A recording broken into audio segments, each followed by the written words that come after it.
Bienvenue à cette session d'information consacrée à l'actualité au Cameroun. L'Assemblée nationale a un nouveau secrétaire général. Il s'agit de l'élu d'UNCAM, honorable Gaston Koumba. Il a été désigné ce mardi 14 avril par le président de la Chambre basse du Parlement, le très honorable Cavaillé Guédibril, en remplacement de Désiré Geoffroy Mbok, suspendu en juin 2019, après seulement une année au poste de secrétaire général à l'Assemblée nationale. L'honorable Gaston Koumba est un élu du Rassemblement démocratique du peuple camerounais, dont la circonscription d'UNCAM, région du littoral. Gaston Koumba, le tout nouveau secrétaire général, réussira-t-il à travailler en étroite collaboration avec le président de l'Assemblée nationale? Là est toute la question quand on sait que Cavaillé Guédibril a toujours entretenu des rapports sulfureux avec les patrons administratifs de l'hémicycle.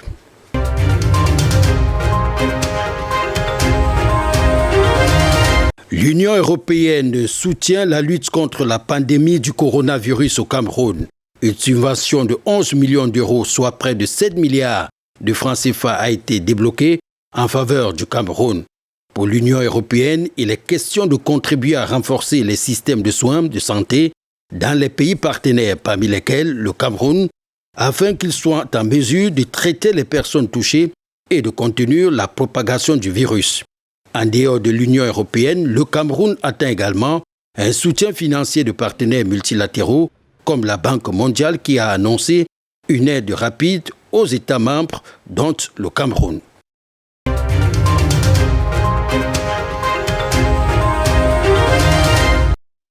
La majorité des habitants de la ville de Garoua respectent la mesure gouvernementale qui impose le port du masque dans les lieux publics depuis le 13 avril 2020. Certains réfractaires tardent tout de même encore à la mettre en pratique. Les forces de maintien de l'ordre s'activent sur le terrain afin de les contraindre à aborder le masque. C'est le cas au marché de Garoua où les forces de maintien de l'ordre exigent aux usagers le port du masque avant tout accès. Les conducteurs de mototaxis réputés être des frondeurs trouvent cette mesure salutaire, eux qui transportent de nombreux passagers à longueur de journée. Il s'exprime au micro de Cefaou Bénédicte. On a commencé, ça marche très bien. Bon, il y a les clients aussi qui souvent on a un peu de difficultés. À propos, il y a certains clients qui disent que eux, ils ne peuvent pas respirer. Bon, nous on ne peut pas le prendre. On ne prend rien que les gens qui ont les masques. Parce que c'est une instruction du gouvernement. Bon, on n'a pas le choix. Oui, on fait avec. Bon, heureusement même ici encore avec ce matin, il y a de brouillard qui fait bon. Ça nous protège même. C'est même pas de coronavirus, ça nous protège beaucoup.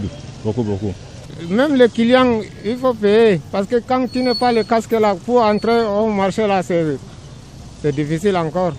Tu descends la route. C'est pas bon, il faut payer.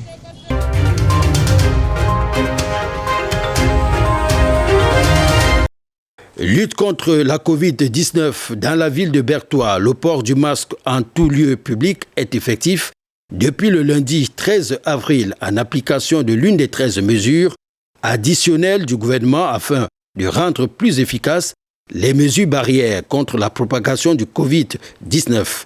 Les habitants de la capitale du Soleil levant se sont donc conformés aux prescriptions gouvernementales. Au marché moderne de Nkolbikong, à quelques exceptions près, les usagers à bord et masques de protection. Le maire de la ville a vraiment pris la décision que toute personne qui entre dans ce marché doit porter le masque. Tant que tu n'as pas ça, tu ne peux pas entrer. Tu réussis à entrer dans ce marché sans port de masque, on t'arrête, tu as une amende de 3 000 francs à payer. Ce matin, tout le monde est sur le cache-nez. Mais il y a d'autres qui ne veulent pas le cache-nez. Qui ne veulent même pas sentir, c'est leur vie. Bon, mais ça, bayam. Quand on dit cache-nez là, mettons nos cache-nez, ça ne coûte rien, c'est 100 francs. Le port de masque est bien, nous sommes obligés de supporter comme ça, parce qu'on ne veut pas corona dans notre pays. Nous supportons, même comme ça nous étouffe, mais nous allons supporter jusqu'à ce que corona va rentrer là où il est venu. Ce n'est pas corona qui va nous tuer, c'est d'abord le masque aussi, parce que nous ne sommes pas habitués à ça. À Bertoua, plusieurs points de vente de masques se sont créés, permettant ainsi à tout un chacun de s'en approprier au prix de 500 francs CFA pour les grandes tailles et 300 francs pour les petites tailles. L'activité permet à de nombreux vendeurs de joindre les deux bouts durant cette pandémie. Certains s'expriment au micro de Pascal Hugo Tchofo. Si je faisais de métier, je me suis reconverti dans la vente de cache-nez parce qu'on a annulé toutes les cérémonies. Donc il n'y a pas de quoi manger et on s'est donc converti en vendeur de cache-nez. La vente se passe très bien. En moyenne, si tu as 3 000, 5 000 la journée, c'est pas mal. Les populations de la ville de Berthois sont chacun obligées de se conformer à cette mesure gouvernementale sous peine d'amende d'un montant de 3 000 francs CFA, une somme versée dans les guichets de la mairie de la ville de Berthois dans une note signée de l'édile le 9 avril dernier.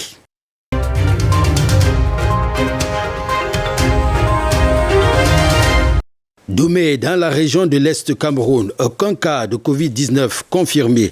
Mais dans cet arrondissement, on a compris que la prévention vaut mieux que la guérison.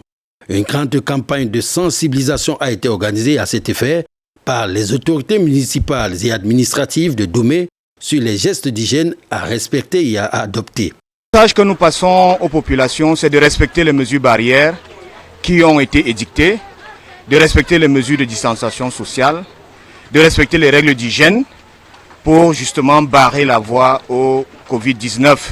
Prévenir vaut mieux que guérir. Il est vrai que nous n'avons pas encore un cas confirmé dans l'arrondissement de Doumé, mais nous prenons déjà toutes les dispositions pour que cette pandémie-là n'arrive pas à Doumé. La commune de Doumé a, à l'occasion, placé dans les espaces publics de cet arrondissement le matériel adéquat pour le lavage de mains et l'hôpital s'est enrichi d'un matériel adéquat, fruit d'une dotation. Ce dont est composé des seaux, des masques, des gants, des gilets pour différencier les équipes de sensibilisation et aussi d'un thermoflash pour voir les températures des uns et des autres. Et le don est également constitué des pulvérisateurs et d'un liquide désinfectant pour les boutiques et les bureaux. Les populations de Doumé saluent l'initiative. Propos recueillis par Pascal Hugo Tchofo. Je remercie monsieur le sous-préfet et madame le maire et son équipe qui sont mobilisés pour nous sensibiliser contre la propagation du virus Corona dans notre arrondissement Doumé. Nous, commerçants, nous engageons à prendre les dispositions pour lutter contre ce fléau qui règne dans le monde entier.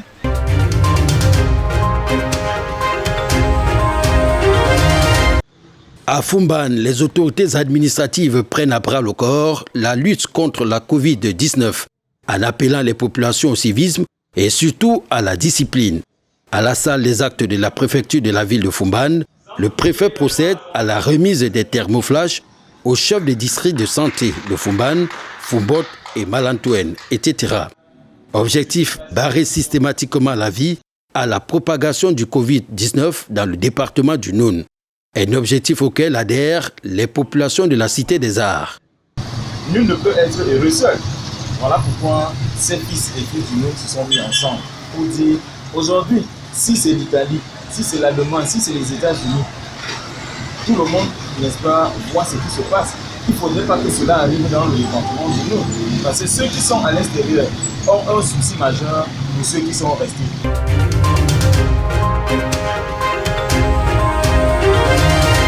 Remise de matériel de protection contre la Covid-19. Ndombo, arrondissement de Douala 4e, barre la route au Covid-19 avec le soutien du conseiller municipal de la commune de Douala 4e. Serge Bawol revient ici sur la portée de cette action. C'est un devoir pour nous de transmettre les instructions aux populations qui, pour la plupart, n'ont pas le temps de suivre la radio ou la télé, de venir sur place, leur expliquer le bienfait de respecter ces instructions. Au-delà de leur expliquer ce que c'est que les instructions, pourquoi est-ce qu'il faut se laver les mains, pourquoi est-ce qu'il faut se protéger lorsque nous sommes dans un espace de plus de 60 personnes, il fallait appuyer donc cette sensibilisation par des kits pour leur montrer le bon exemple. C'est aussi pour ça que nous avons été choisis comme les conseillers municipaux. Donc, nous sommes des relais du gouvernement vers les populations et c'est ce qui nous a motivés à revenir vers notre base pour leur expliquer qu'il était important de se protéger contre le Covid-19. La cérémonie a été relevée par la présence du maire Dr Mobi Hervé Edouard qui leur a démontré quelques mesures d'hygiène qui doivent être mises sur pied dès cet instant avec ce don constitué essentiellement de seaux offerts à une population quotidiennement exposée, comme le révèle le maire. La lutte contre le Covid est une lutte commune. Nous devons unir nos forces pour pouvoir lutter contre le Covid-19. Parce que nous savons tous que le Covid-19 est une maladie qui ne doit pas prospérer et perdurer au Cameroun. Nous devons donc tous unir nos efforts pour pouvoir le faire. Et éviter, à mon avis, les actions dispersées qui ne porteront pas vraiment leurs fruits. Les bénéficiaires ne peuvent que louer l'initiative. Nous sommes émus ce matin, nous les commerçants, de voir que le conseiller Serge Bagol, qui est notre élu local, a pensé à combattre parmi nous, à nous soutenir par rapport à la pandémie qui est en train de ruiner le monde actuellement. Une action de pulvérisation est annoncée pour très bientôt dans l'arrondissement de Douala 4e.